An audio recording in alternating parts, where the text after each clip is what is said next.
Hello everyone, स्वागत है आपका एक बार फिर से सपना स्टडी आईक्यू पर। आज हम इस वीडियो में बात करने वाले हैं मौर्य साम्राज्य के बारे में। तो मौर्य साम्राज्य से जितने भी क्वेश्चंस आपके एग्जाम में पूछे जाते हैं उनसे संबंधित सारे इंपॉर्टेंट फैक्ट यहाँ पर मैंने कवर किए हैं, तो आप वीडियो को लास्ट तक जरूर देखना। तो चलिए वीडियो को स्टार्ट करते हैं। वीडियो को स्टार्ट करने से पहले जिसने भी मेरे चैनल को सब्सक्राइब और वीडियोज को लाइक शेयर नहीं किया है तो प्लीज चैनल को जाके सब्सक्राइब और वीडियोज को लाइक शेयर जरूर कीजिएगा। तो चलिए वीडियो को स्टार्ट करते हैं। सबसे पहला है मौर्य साम्राज्य। तो जो नंद वंश के अंतिम शासक थे जिसका नाम था घनानंद, तो उसको पराजित करके जो चंद्रगुप्त मौर्य था उसने मौर्य साम्राज्य की स्थापना की थी। नंद वंश जिसके जो संस्थापक थे वो थे महापद्मानंद, तो महापद्मानंद का ही पुत्र था घनानंद। तो घनानंद क्या था? नंद वंश का अंतिम शासक था जिसको पराजित किसने किया था? चंद्रगुप्त मौर्य ने। और उसके बाद जो है मौर्य साम्राज्य की स्थापना हुई थी मगध में। तो जो चंद्रगुप्त मौर्य था उसको जो है घनानंद को हराने में, पराजित करने में किसने उसकी मदद की थी? तो वो की थी चाणक्य ने। मैंने पिछली वीडियो में बताया था कि जब यूनानियों ने भारत पर आक्रमण किया तो जो चाणक्य था वो गया था घनानंद के पास कि यूनानी भारत पर आक्रमण कर रहे हैं, तो आपको क्या करना चाहिए? अपनी सैन्य शक्ति को प्रबल करना चाहिए। लेकिन जो घनानंद था वो बहुत ज्यादा घमंडी था, तो उसने क्या किया? चाणक्य का अपमान करके उसको जो है वहां से बाहर फेंकवा दिया। तो जिसके बाद जो चाणक्य था उसने शपथ ली थी कि मैं घनानंद को जो है मरवा कर रहूंगा या फिर उसको जो है पराजित करके जो मगध का राजा है उसे दूसरा बनाऊंगा। तो उसने चंद्रगुप्त को जो है राजा बनाया। तो इसी तरीके से क्या हुआ? जो मौर्य साम्राज्य थी उसकी स्थापना हुई थी। अगला जो इम्पोर्टेंट फैक्ट है इसमें वो ये है कि जो मौर्य साम्राज्य की हमको जानकारी मिलती है उसके दो प्रमुख स्रोत है। पहला है साहित्यिक स्रोत और दूसरा है पुरातात्विक स्रोत। जो साहित्यिक स्रोत है उसमें जो है पहला है अर्थशास्त्र, दूसरा है इंडिका, तीसरा है मुद्रा राक्षस और अगला है जैन व बौद्ध धर्म। तो जो साहित्यिक स्रोत है उसमें जो पहला जो स्रोत है वो है अर्थशास्त्र। तो अर्थशास्त्र के लेखक कौन थे? तो वो थे चाणक्य, जिनके अन्य नाम क्या है? विष्णुगुप्त और कौटिल्य। तो आपको याद रखना है जो अर्थशास्त्र है, तो अर्थशास्त्र से हमें किसकी जानकारी मिलती है? तो वो मिलती है मौर्य साम्राज्य के राजनीतिक जीवन की। और अर्थशास्त्र के लेखक कौन थे? तो वो थे चाणक्य। अगला है इंडिका। तो इंडिका नामक पुस्तक किसने लिखी थी? तो वो लिखी थी मेगास्थनीज ने। और मेगास्थनीज किसके दरबार में आया था? तो जो मेगास्थनीज था वो चंद्रगुप्त मौर्य के दरबार में ही आया था। अगला जो मेगास्थनीज से क्वेश्चन बनता है वो ये बनता है कि मेगास्थनीज किसका राजदूत था? तो जो मेगास्थनीज था वो सेल्यूकस निकेटर का राजदूत था। इसको भी मैं आगे आपको कवर कराऊंगी, तो पहले इनको देख लेते हैं। जो मुद्रा राक्षस था, तो मुद्रा राक्षस के जो लेखक थे वो थे विशाखादत्त। अगला है जैन और बौद्ध धर्म। तो जैन और बौद्ध धर्म से भी हमको किसकी जानकारी मिलती है? मौर्य साम्राज्य की जानकारी मिलती है। और जैन और बौद्ध धर्म जो है मैंने आगे की वीडियो में, पिछली वीडियो में आपको पढ़ा दिए हैं, तो आप उनसे देख सकते हो। अगला है पुरातात्विक स्रोत। तो पुरातात्विक स्रोत में जो प्रमुख स्रोत है वो कौन से हैं? वो है अशोक के अभिलेख। अशोक जो कि मगध का राजा था, मौर्य साम्राज्य का राजा था, तो अशोक ने क्या किया था? जनहित के लिए अभिलेखों का निर्माण किया था और अपने जो भी विचार थे उसको जो है अभिलेखों के माध्यम से जन यानी कि लोगों तक पहुंचाता था। तो अशोक के अभिलेख जो है मौर्य साम्राज्य की जानकारी हमें देते हैं। अगला है जूनागढ़ अभिलेख। तो जो जूनागढ़ अभिलेख है उसे ही जो है गिरनार अभिलेख भी कहा जाता है। और जो ये जूनागढ़ अभिलेख है या फिर जिसको गिरनार अभिलेख भी कहा जाता है, तो किस शासक से संबंधित है? तो वो है रुद्रदामन शासक से संबंधित। तो आपको याद रखना है जो जूनागढ़ अभिलेख है वो रुद्रदामन शासक से संबंधित है। और प्लस इसमें एक चीज याद रखनी है कि जो जूनागढ़ अभिलेख है उसे जो है मौर्य साम्राज्य की जानकारी मिलती है। प्लस जो जूनागढ़ अभिलेख है उसी का दूसरा नाम है गिरनार अभिलेख। तो ये चीजें भी आपको याद रखनी है। अगला जो इम्पोर्टेंट पॉइंट है वो ये है कि मौर्य साम्राज्य के प्रमुख शासक। तो मौर्य साम्राज्य के जो प्रमुख शासक थे उनमें जो पहला था यानी कि मौर्य साम्राज्य का संस्थापक वो था चंद्रगुप्त मौर्य। और चंद्रगुप्त मौर्य के ही पुत्र का नाम था बिंदुसार और बिंदुसार के पुत्र का नाम था अशोक। उसके बाद आया दशरथ मौर्य, उसके बाद आया संप्रीति, उसके बाद आया शालिशुक, अगला था देववर्मन और उसके बाद था शतधन्वन और जो अंतिम शासक था मौर्य साम्राज्य का वो था बृहदत्त। तो इनमें से जो इम्पोर्टेंट है जिनके बारे में एग्जाम में क्वेश्चन बनते हैं वो है चंद्रगुप्त मौर्य, अगला है उसी का पुत्र बिंदुसार और अगला है अशोक। और थोड़ा बहुत क्वेश्चन बनते हैं, एक या दो, वो बनते हैं दशरथ मौर्य से और अगला है बृहदत्त। तो बृहदत्त से भी क्वेश्चन बनते हैं कि कौन अंतिम शासक था मौर्य साम्राज्य का, तो वो था बृहदत्त। तो ये जितने भी इंपॉर्टेंट पॉइंट होंगे इनसे रिलेटेड वो सारे मैं आपको इस वीडियो में कवर कराऊंगी। वीडियो को लास्ट तक जरूर देखना। आगे है मौर्य साम्राज्य का विस्तार। तो जो मौर्य साम्राज्य का विस्तार था वो था उत्तर में हिमालय, पूर्व में बंगाल, उत्तर पश्चिम में हिंदुकुश पर्वत तक और पश्चिम में अरब सागर तक और दक्षिण में मैसूर तक। तो आपको याद रखना है जो मौर्य साम्राज्य था वो चारों दिशाओं में फैला था। पहला तो था उत्तर में, उत्तर के क्षेत्र में उसका जो विस्तार था वो सिर्फ हिमालय तक था, पूर्व में उसका बंगाल तक था, उत्तर पश्चिम में हिंदुकुश पर्वत और पश्चिम में अरब सागर, और प्लस जो दक्षिण में था, दक्षिण में उसका विस्तार था मैसूर तक। तो आपको ये याद रखना है, एग्जाम में पूछा जाता है। अगला अब चलते हैं हम, जो जितने भी शासक हुए मौर्य साम्राज्य में उनकी जीवनी के बारे में, या उन्होंने क्या क्या काम किए, क्या क्या उनके द्वारा जो है जनहित के लिए कार्य किए गए, कौन कौन से उन्होंने युद्ध लड़े गए, जिनसे एग्जाम में क्वेश्चन पूछे जाते हैं, वही इंपॉर्टेंट फैक्ट मैं आपको यहाँ पर पढ़ाऊंगी। पहला है चंद्रगुप्त मौर्य। तो जैसे कि मैंने पहले बताया कि जो चंद्रगुप्त मौर्य था वो संस्थापक था मौर्य वंश का।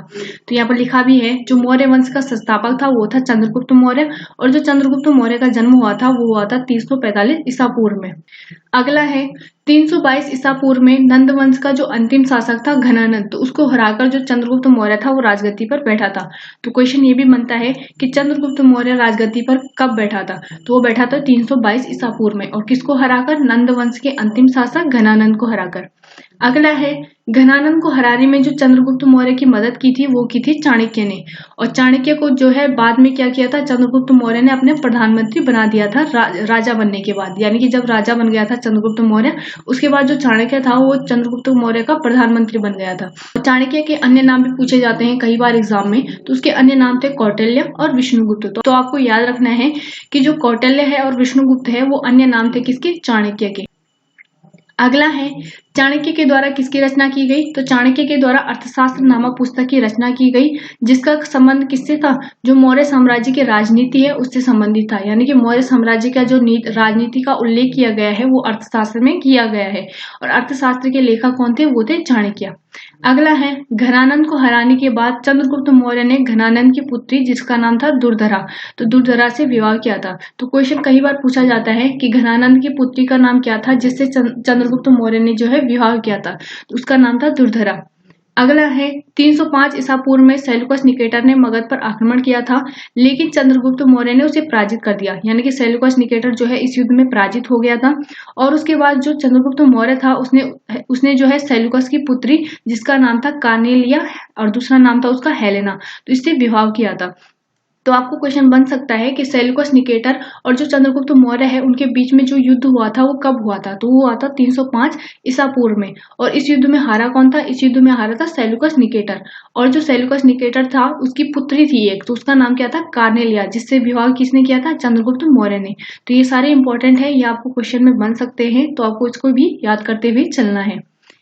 अगला है, चंद्रगुप्त मौर्य तथा सेल्यूकस निकेटर के बीच जो युद्ध हुआ था उसका वर्णन किसने किया? तो उसका वर्णन किया था एपियानस ने। तो ये भी क्वेश्चन बन सकता है कि चंद्रगुप्त मौर्य और सेल्यूकस निकेटर के बीच में जो 305 ईसा पूर्व में युद्ध हुआ था तो उसका वर्णन किसने किया था? तो उसका वर्णन किया था एपियानस ने।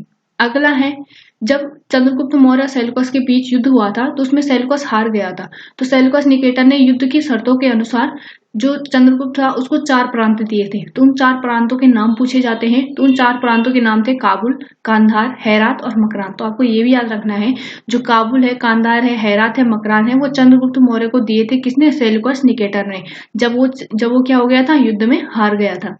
अगला है, प्लूटार्क के अनुसार चंद्रगुप्त मौर्य ने भी 500 हाथी सेल्यूकस को उपहार में दिए थे। तो ये भी क्वेश्चन बन सकता है कि चंद्रगुप्त मौर्य ने जो 500 हाथी दिए थे सेल्यूकस निकेटर को उपहार में, उसका वर्णन किसने किया है? तो उसका वर्णन किया है प्लूटार्क। यानी कि प्लूटार्क के अनुसार ये कहा गया है कि जो चंद्रगुप्त मौर्य है उसने 500 हाथी उपहार के रूप में सेल्यूकस निकेटर को दिए थे जब सेल्यूकस निकेटर युद्ध में हार गया था। अगला जो इम्पोर्टेंट पॉइंट है वो ये है कि मेगास्थनीज जो कि किसके दरबार में आया था? चंद्रगुप्त मौर्य के दरबार में आया था। तो चंद्रगुप्त मौर्य के दरबार में आया था और इसने कौन सी पुस्तक लिखी थी? इंडिका नामक पुस्तक लिखी थी। ये क्वेश्चन बहुत बार रिपीट होता है कि इंडिका नामक पुस्तक किसने लिखी थी? तो जो इंडिका नामक पुस्तक लिखी थी वो लिखी थी मेगास्थनीज ने, और मेगास्थनीज किसके द्वारा भेजा गया राजदूत था? तो वो भेजा था सेल्यूकस निकेटर ने। और ये किसके दरबार में आया था? तो ये आया था चंद्रगुप्त मौर्य के दरबार में। तो ये इंपॉर्टेंट चीजें हैं, ये भी आपको याद रखना है। अगला है, चंद्रगुप्त मौर्य किसका अनुयायी था? तो चंद्रगुप्त मौर्य जैन धर्म का अनुयायी था, और इसने भद्रबाहु नामक जैन भिक्षु से जैन धर्म की शिक्षा ली थी। तो जैन धर्म का अनुयायी था कौन? चंद्रगुप्त। और इसने किससे शिक्षा ली थी जैन धर्म की? तो भद्रबाहु नामक जैन भिक्षु से इसने शिक्षा ली थी। ये भी इंपॉर्टेंट है आपके एग्जाम के लिए कि चंद्रगुप्त मौर्य ने जैन धर्म की जो शिक्षा ली थी वो किससे ली थी? भद्रबाहु से। अगला है चंद्रगुप्त मौर्य ने जो अपना अंतिम समय था वो कहाँ बिताया था? कर्नाटक के श्रवणबेलगोला नामक स्थान पर। और 298 ईसा पूर्व में संलेखना विधि से चंद्रगुप्त मौर्य की मृत्यु हो गई थी। संलेखना विधि ये होती है कि उसने उपवास ले लिया था, यानी कि अन्न जल को उसने त्याग दिया था। तो 298 ईसा पूर्व में चंद्रगुप्त मौर्य की मृत्यु हो जाती है। और जो ये अंतिम समय अपना व्यतीत करता है वो व्यतीत करता है कर्नाटक के श्रवणबेलगोला में। तो ये भी आपको याद रखना है। अगला है जो यूनानी लेखक था जस्टिन, तो जस्टिन ने जो है चंद्रगुप्त मौर्य को क्या नाम दिया था? तो जो जस्टिन था उसने चंद्रगुप्त मौर्य को नाम दिया था एंड्रोकोटस। और अगला था प्लूटार्क, ये भी एक यूनानी लेखक था और इसने चंद्रगुप्त मौर्य को क्या नाम दिया था? तो इसने जो है चंद्रगुप्त मौर्य को सेंड्रोकोटस कहा था। तो चंद्रगुप्त मौर्य के दो नाम पड़े थे, एक तो जस्टिन के द्वारा दिया गया था, जो नाम दिया गया था एंड्रोकोटस। ये भी क्वेश्चन बन सकता है कि जस्टिन ने चंद्रगुप्त मौर्य को क्या नाम दिया था? तो उसने दिया था एंड्रोकोटस। और जो प्लूटार्क था ये भी यूनानी शासक था, इसने नाम दिया था सेंड्रोकोटस। तो सेंड्रोकोटस और एंड्रोकोटस से आपको याद रखना है। अगला है विशाखा दत्त ने अपनी कीर्ति यानी कि मुद्रा राक्षस में चंद्रगुप्त मौर्य के लिए वृक्षल यानी कि निम्न कुल में उत्पन्न कहा है। यानी कि इसने जो है विशाखा दत्त जो था उसने जो है अपनी कीर्ति यानी कि पुस्तक में मुद्रा राक्षस जो उसकी पुस्तक थी उसमें चंद्रगुप्त मौर्य के लिए वृक्षल कहा है। और वृक्षल का अर्थ होता है निम्न कुल में उत्पन्न हुआ। तो आपको ये भी याद रखना है। अगला इंपॉर्टेंट है बिंदुसार। तो बिंदुसार के बारे में क्या क्या इंपॉर्टेंट है वो भी हम पढ़ते हुए चलेंगे।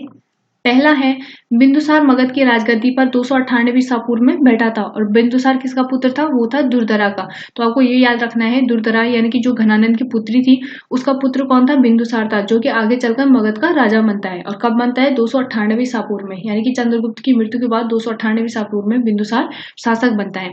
बिंदुसार का जो अन्य नाम था वो था अमित्रिघात। तो अमित्रिघात का अर्थ क्या होता है? शत्रुओं को नाश करने वाला। तो क्वेश्चन बन सकता है कि अमित्रिघात या फिर बिंदुसार का दूसरा नाम क्या था, या फिर अमित्रिघात किसका दूसरा नाम था? तो वो था बिंदुसार का। अगला है बिंदुसार के दरबार में एक राजदूत आया था जिसका नाम था डायमेक्स। तो किसके द्वारा भेजा गया था? तो वो भेजा गया था सीरिया के नरेश एंटियोक्स के द्वारा। तो आपको ये याद रखना है कि सीरिया के नरेश जो था एंटियोक्स, तो उसने जो है डायमेक्स नामक राजदूत किसके दरबार में भेजा था? बिंदुसार के दरबार में भेजा था। अगला है बिंदुसार ने सीरिया के नरेश से अंजीर, मीठी शराब तथा यूनानी दार्शनिक की मांग की थी। लेकिन जब उसने सीरिया के नरेश से इन चीजों की मांग की तो जो सीरिया का नरेश था उसने क्या कहा था? उसने कहा था अंजीर और मीठी शराब तो मैं भेज दूंगा, लेकिन जो यूनानी दार्शनिक है उसको मैं नहीं भेज सकता क्योंकि ये हमारे कानून के खिलाफ है। तो इसीलिए जो सीरिया नरेश था उसने जो है अंजीर और मीठी शराब बिंदुसार के दरबार में भेजे थे। अगला है बिंदुसार के समय में तक्षशिला में एक विद्रोह हुआ था जहां का जो राजकुमार था वो कौन था? सुसीम था। लेकिन सुसीम क्या हुआ? इस विद्रोह को दबाने में असफल हुआ था, जिसके कारण जो है बिंदुसार ने अशोक को जो है तक्षशिला भेजा था। और जो अशोक था उसने क्या किया? बड़ी ही क्रूरता के साथ क्या किया था? इस विद्रोह को दबा दिया था जो तक्षशिला में हुआ था। और उस टाइम पे जो अशोक था वो अवंती का राज्यपाल था। तो क्वेश्चन पूछा जाता है कि अशोक जो राजा बना था मगध का बिंदुसार के बाद, तो अशोक पहले कहाँ का राज्यपाल था? तो अशोक जो है पहले अवंती का राज्यपाल था मगध का शासक बनने से पहले। अगला है बिंदुसार आजीवक संप्रदाय का अनुयायी था। तो अब क्वेश्चन पूछा जा सकता है कि बिंदुसार किस संप्रदाय का अनुयायी था? तो बिंदुसार जो है आजीवक संप्रदाय का अनुयायी था। और जो बौद्ध विद्वान था तारानाथ, उसके अनुसार ये कहा गया कि बिंदुसार जो है वो 16 राज्यों का विजेता है। तो क्वेश्चन बन सकता है कि किस लेखक के अनुसार बिंदुसार को 16 राज्यों का विजेता कहा गया है? तो वो है बौद्ध विद्वान तारानाथ। अगला है जैन ग्रंथों में बिंदुसार को क्या कहा गया है? तो जो जैन ग्रंथ है उसमें बिंदुसार को सिंहसेन कहा गया और वायु पुराण में बिंदुसार को भद्रसार कहा गया। तो क्वेश्चन बन सकता है कि जैन ग्रंथों में बिंदुसार को क्या कहा गया? तो वो कहा गया था सिंहसेन और वायु पुराण में कहा गया था भद्रसार। अगला है बिंदुसार की मृत्यु कब हुई थी? 274 ईसा पूर्व में, जिसके बाद मगध का शासक कौन बना था? अशोक बना था। तो क्वेश्चन बन सकता है कि बिंदुसार की मृत्यु कब हुई थी? तो वो हुई थी 274 ईसा पूर्व में। और उसके बाद शासक कौन बना था? अशोक। अशोक के बारे में भी जान लेते हैं। तो जो अशोक था वो मगध का शासक कब बना था? 274 ईसा पूर्व में। लेकिन ये जो है इसने जो राज्याभिषेक करवाया था अपना, तो वो कब करवाया था?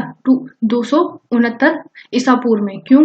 क्योंकि ये तब तक जो है 274 ईसा पूर्व से 269 ईसा पूर्व तक गृह युद्धों में व्यस्त रहा, जिसके कारण उसने अपना राज्याभिषेक कब कराया था? 269 ईसा पूर्व में। अशोक के बारे में जो दूसरा इंपॉर्टेंट फैक्ट है वो ये है कि अशोक की माता का नाम क्या है? कई बार एग्जाम में ये क्वेश्चन पूछा गया है। जो अशोक की माता का नाम था वो था शुभद्रंगी। और मगध का शासक बनने से पहले अशोक जो था वो अवंती का राज्यपाल था। ये भी आपको याद रखना है कि मगध का राजा बनने से पहले अशोक कहाँ का राज्यपाल था? वो था अवंती का। या फिर मगध का राजा बनने से पहले अशोक कहाँ का शासक था? वो था अवंती का। अगला है, बौद्ध ग्रंथों के अनुसार अशोक ने राजा बनने से पहले अपने 99 भाइयों की हत्या की थी, यानी कि उसने सिंहासन पाने के लिए अपने 99 भाइयों की हत्या की थी। अगला है, अशोक ने अपने राज्याभिषेक के 8वें वर्ष में कौन सा युद्ध लड़ा था? कलिंग का युद्ध लड़ा था, जो कि 261 ईसा पूर्व में उसने लड़ा था। तो इस समय जो है कलिंग की राजधानी कहाँ थी? तौसील थी।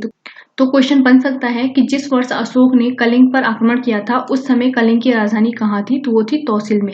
और अशोक ने किस वर्ष हमला किया था? 261 ईसा पूर्व में। तो जब उसने यहाँ पर हमला किया था तो उसके बाद बहुत ज्यादा यहाँ पर कलिंग में नरसंहार हुआ था, जिसके बाद क्या हुआ था? उसका हृदय परिवर्तित हो गया था और उसने जो है नरसंहार को छोड़ दिया था, यानी कि युद्ध करना छोड़ दिया था और धम्म की ओर बढ़ने लग गया था, धम्म यात्रा करने लग गया। तो जब उसका हृदय परिवर्तित हुआ था तो उसने क्या किया था? बौद्ध धर्म को अपना लिया था, यानी कि कलिंग युद्ध के बाद अशोक ने बौद्ध धर्म को अपना लिया था। और अशोक ने बौद्ध धर्म की जो शिक्षा ली थी वो ली थी उपगुप्त नामक बौद्ध भिक्षु से। तो क्वेश्चन ये भी बनता है कि जो अशोक है उसने बौद्ध धर्म की शिक्षा किससे ली थी? तो अशोक ने बौद्ध धर्म की शिक्षा ली थी उपगुप्त नामक बौद्ध भिक्षु से। अगला है, अशोक ने आजीवक संप्रदाय के लोगों के लिए गया में बराबर की पहाड़ियों में 4 गुफाओं का निर्माण किया था, जिनका नाम था कर्ज, चौपार, सुदामा, विश्व झोपड़ी।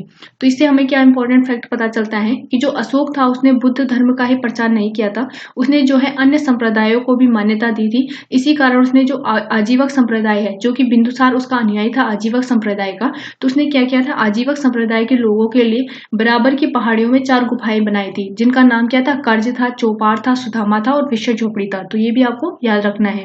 अगला है, बौद्ध धर्म के प्रचार के लिए अशोक ने जो है अपने पुत्र महेंद्र और पुत्री संघमित्रा को श्रीलंका भेजा था।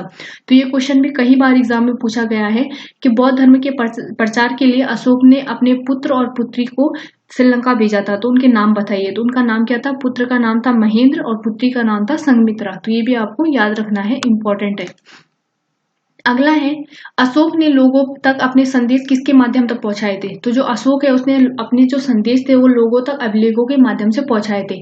और भारत में जो शिलालेखों का प्रचलन प्रारंभ किया था तो वो किया था अशोक ने ही किया था, यानी सर्वप्रथम जो भारत में शिलालेखों का प्रचलन प्रारंभ किया था तो वो किया था अशोक ने। अगला है, अशोक के शिलालेख जिनमें ब्राह्मी, खरोष्टी, ग्रीक तथा अरमाइक भाषा का प्रयोग किया गया था। तो ये जो चारों लिपियां हैं इन लिपियों का प्रयोग अशोक ने कहाँ किया था? अपने शिलालेखों पर किया था। जिनमें से जो ग्रीक और अरमाइक लिपि है उसका वो प्रयोग कहाँ किया गया था? अफगानिस्तान में जो अभिलेख उसने गुदवाए थे वहां पर उसने ग्रीक तथा अरमाइक लिपि का प्रयोग किया था। और खरोष्टी लिपि का प्रयोग उसने कहाँ पर किया था? उत्तर पश्चिम पाकिस्तान में किया था। तथा जो शेष भारत था उसमें उसने ब्राह्मी लिपि का प्रयोग किया था। तो आपको ये याद रखना है कि ग्रीक और अरमाइक भाषा का प्रयोग उसने कहाँ पर किया था? अफगानिस्तान के अभिलेख में। और खरोष्टी लिपि का प्रयोग किया था उसने उत्तर पश्चिम पाकिस्तान में। और जो शेष भारत था वहां पर उसने ब्राह्मी लिपि का प्रयोग किया था। अगला है, अशोक के शिलालेख की खोज सर्वप्रथम किसने की थी? तो जो अशोक के शिलालेख की खोज सर्वप्रथम की थी वो की थी 1750 में पाद्रेती फैंतलर ने। तो आपको ये याद रखना है कि अशोक के शिलालेख की खोज सर्वप्रथम किसने की थी? पाद्रेती फैंतलर ने, वो की थी 1750 ईस्वी में। अगला है, अशोक के अभिलेख को पढ़ने में पहली सफलता किसने प्राप्त की थी? तो ये क्वेश्चन बहुत बार बनता है कि अशोक के अभिलेख को पढ़ने वाला प्रथम व्यक्ति कौन था? तो वो था जेम्स प्रिंसेप। तो जेम्स प्रिंसेप ने किस वर्ष जो है अशोक के अभिलेख पढ़े थे? वो पढ़े थे 1837 ईस्वी में। अगला है, अशोक ने अपने अधिकतर अभिलेखों में अपना नाम क्या लिखवाया है? तो उसने लिखवाया है देवनाम प्रियदर्शी। देवनाम प्रियदर्शी का अर्थ होता है देवताओं की पसंद। तो ये भी क्वेश्चन बन सकता है, इंपॉर्टेंट है। अगला है, पुराणों में अशोक को अशोक वर्मन कहा गया है। तो अशोक को अशोक वर्मन कहाँ कहा गया है? तो अशोक को जो है अशोक वर्मन कहा गया है पुराणों में। ये भी नोट करना है आपको, इंपॉर्टेंट है। अगला है, जो राजस्थान का भ्राभ्रू अभिलेख है उसमें जो है अशोक ने खुद को मगध का सम्राट बताया है। तो ये भी क्वेश्चन बन सकता है कि किस अभिलेख में अशोक ने खुद को मगध का सम्राट बताया है? तो वो बताया है भ्राभ्रू अभिलेख में।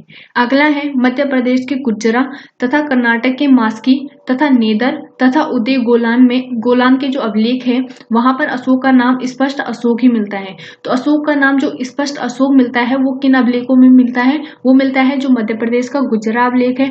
अगला जो कर्नाटक का मास्की अभिलेख है, अगला है नेदर और अगला जो अभिलेख है वो है उदय गोलान। तो इन अभिलेखों में अशोक का नाम स्पष्ट अशोक ही मिलता है।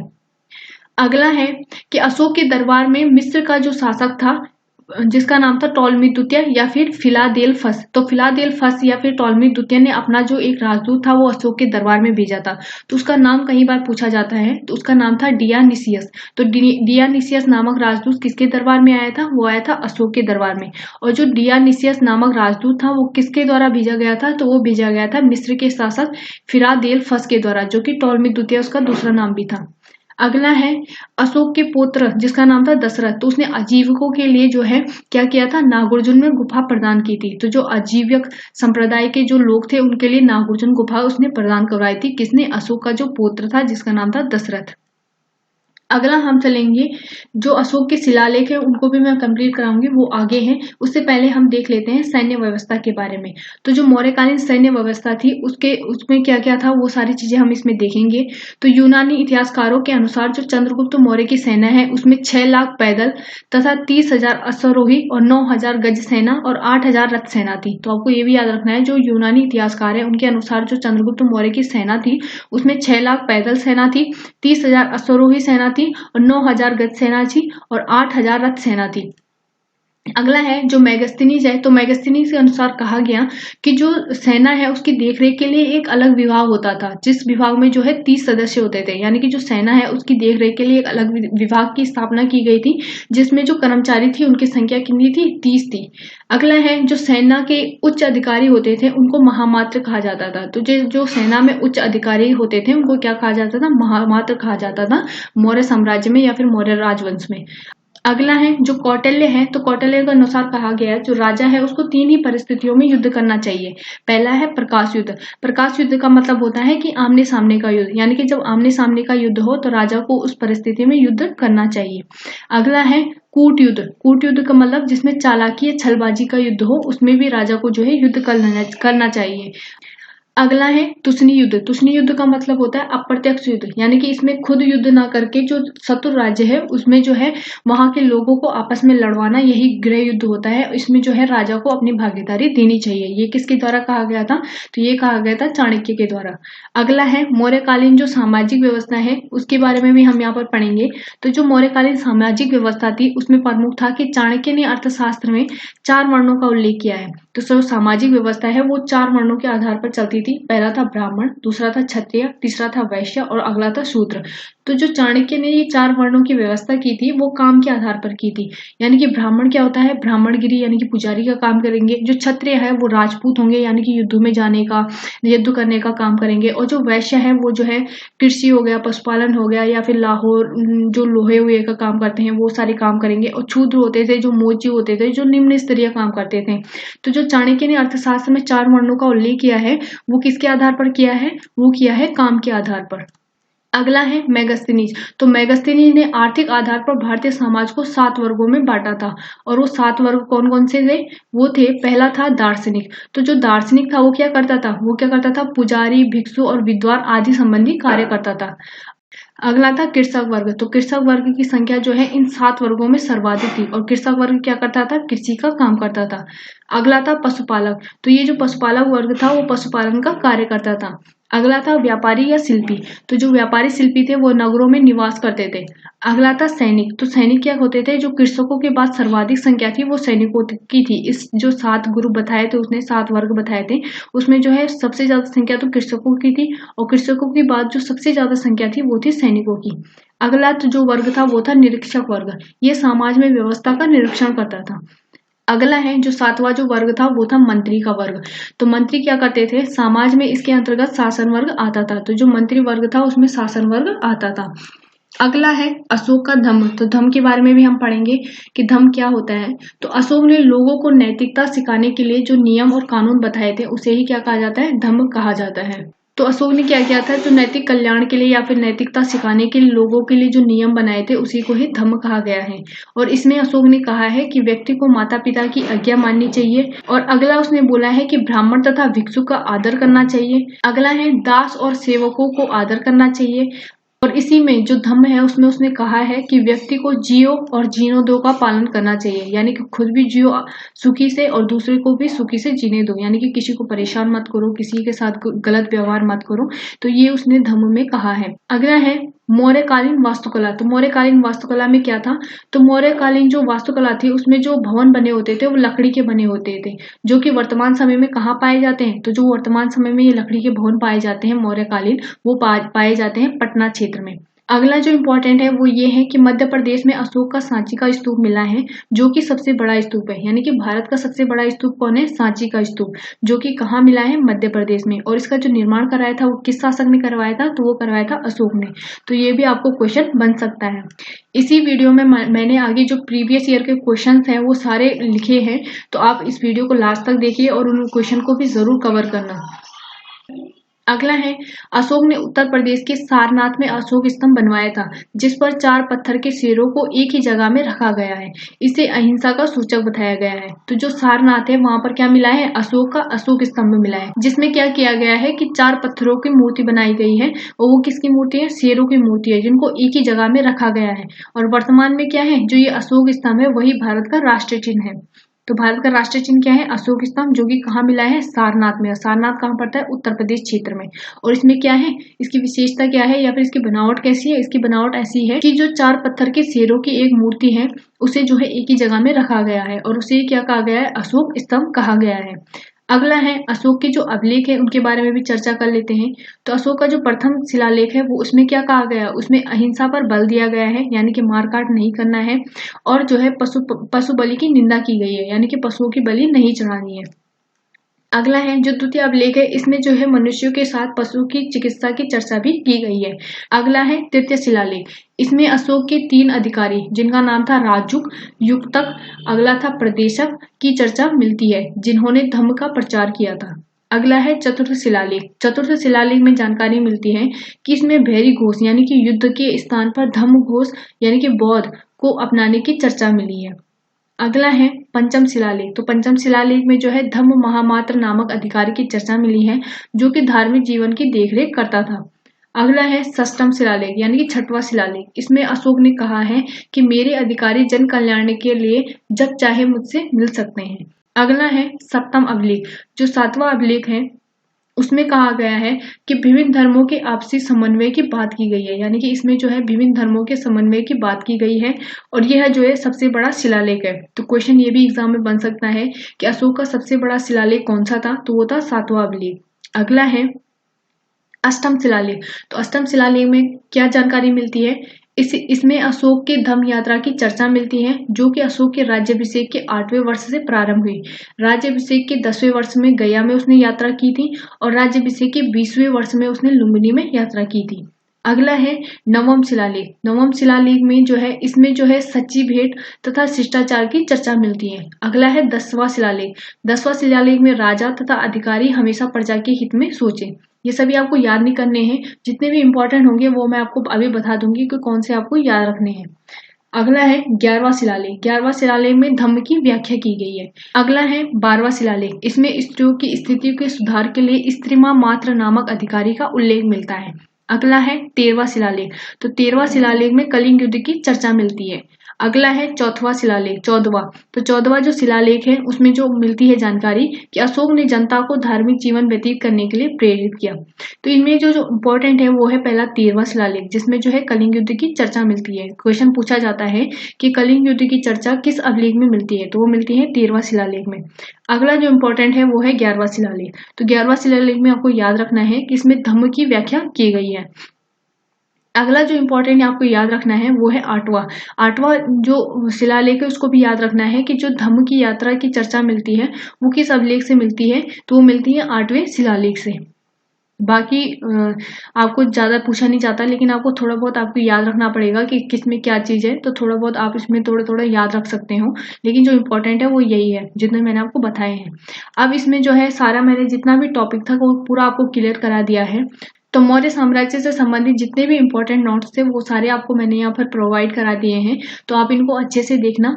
अब चलते हैं हम क्वेश्चंस के बारे में। क्वेश्चंस मैंने इस तरीके से लिए हैं कि प्रीवियस ईयर्स के क्वेश्चन के साथ साथ मैंने वो क्वेश्चन भी यहाँ पर कवर कराए हैं जो मैं नोट्स में कवर नहीं करा पाई, क्योंकि वीडियो बहुत ज्यादा लंबी हो रही थी। तो इसी कारण मैंने सोचा कि क्वेश्चन तो करवाने ही हैं, तो उसी में जो है मैं इन क्वेश्चन को करवा देती हूँ जो मैंने वीडियोस में नहीं करवाए, और प्लस प्रीवियस ईयर्स के क्वेश्चन भी मैंने यहाँ पर लिए हुए हैं। तो जो पहला क्वेश्चन है वो ये है कि कौशाम्बी अभिलेख का अन्य नाम क्या है। तो जो कौशाम्बी अभिलेख है उसका अन्य नाम क्या था, रानी का अभिलेख। जो दूसरा ऑप्शन है वो सही है। अगला है अशोक का सबसे छोटा स्तंभ लेख कौन सा है। तो जो अशोक का सबसे छोटा स्तंभ लेख है वो है रुमिदीय स्तंभ। तो रुमिदीय स्तंभ जो है अशोक का सबसे छोटा स्तंभ लेख है। अगला है अशोक का सबसे लंबा अभिलेख कौन सा है। तो जो अशोक का सबसे लंबा अभिलेख था वो था 7वां अभिलेख। अभी मैंने वीडियो में आपको बताया भी कि जो 7वां अभिलेख था अशोक का सबसे लंबा अभिलेख था। अगला है मेगास्थनीज के अनुसार मौर्य काल में मार्ग निर्माण अधिकारी को क्या कहा जाता है। तो मेगास्थनीज के अनुसार जो मौर्य काल में मार्ग निर्माण अधिकारी है उसको जो है एग्रोनोमाई कहा जाता था। तो जो पहला ऑप्शन है वो सही होगा। अगला है 5वां क्वेश्चन कि मौर्य काल में सैन्य विभाग का सबसे बड़ा अधिकारी कौन होता था। तो जो मौर्य काल में सैन्य विभाग का सबसे बड़ा अधिकारी होता था वो होता था सेनापति। तो दूसरा ऑप्शन इसका सही है। अगला है मौर्य प्रशासन में गुप्तचर विभाग के किस अधिकारी के अंतर्गत आता था। तो जो गुप्तचर विभाग है वो किस अधिकारी के अंदर आता था, वो आता था महामात्य सर्प के अंतर्गत। अगला क्वेश्चन है अर्थशास्त्र में गुप्तचर को क्या कहा जाता था। तो जो अर्थशास्त्र में गुप्तचर को क्या नाम दिया गया है, वो गया है गुण पुरुष। तो गुण पुरुष किसको कहते थे, गुप्तचर को। तो जो पहला ऑप्शन है वो सही हो जाएगा। अगला है एक ही स्थान में रहकर कार्य करने वाले गुप्तचर को क्या कहते थे। तो जो एक ही स्थान पर रहकर कार्य करने वाला गुप्तचर था उसको संस्था कहते थे। तो इसका दूसरा ऑप्शन सही हो जाएगा। अगला है अशोक के जनपदीय न्यायालय के न्यायाधीश को क्या कहते थे। तो जो अशोक का जनपदीय न्यायालय है उसके न्यायाधीश को क्या कहा जाता था, तो उसे कहा जाता था राजुक। तो इसका दूसरा आंसर सही हो जाएगा, दूसरा ऑप्शन सही हो जाएगा। अगला है मौर्य काल में बिना वर्षा के अच्छी खेती होने वाली भूमि को क्या कहते थे। तो उसे कहते थे अदेव मातृक। पहला ऑप्शन सही हो जाएगा। अगला है स्वतंत्र वेश्यावृत्ति को अपनाने वाली महिला को क्या कहते थे। तो जो महिला स्वतंत्र वेश्यावृत्ति अपनाती थी उसको कहते थे रूपाजीवा। पहला ऑप्शन सही हो जाएगा। अगला है मौर्य वंश का अंतिम शासक कौन था। तो मौर्य वंश का अंतिम शासक था बृहदत्त। तीसरा ऑप्शन सही हो जाएगा। अगला है मौर्य वंश के अंतिम शासक बृहदत्त की हत्या किसने की थी। तो वो की थी पुष्यमित्र शुंग ने। तो दूसरा ऑप्शन सही हो जाएगा। अगला है किस तिथि को शुंग वंश की स्थापना हुई थी। तो शुंग वंश की जो नींव पड़ी थी वो पड़ी थी 185 ईसा पूर्व में। तीसरा ऑप्शन सही हो जाएगा, 185 ईसा पूर्व में। और अगला जो लास्ट क्वेश्चन है वो है ये है कि मौर्य काल में सरकारी भूमि को क्या कहा जाता था। तो जो मौर्य काल में सरकारी भूमि होती थी उसको कहा जाता था सीता भूमि। तो मौर्य काल से जितने भी इंपॉर्टेंट फैक्ट थे वो सारे मैंने आपको यहाँ पर कवर करा दिए हैं। तो आई होप आपको वीडियो बहुत अच्छी लगी होगी। अगर वीडियो अच्छी लगी होगी तो प्लीज चैनल को सब्सक्राइब, वीडियो को लाइक शेयर जरूर करना। तो मिलते हैं अब अगली वीडियो में, तब तक के लिए thank you so much everyone. Thank you.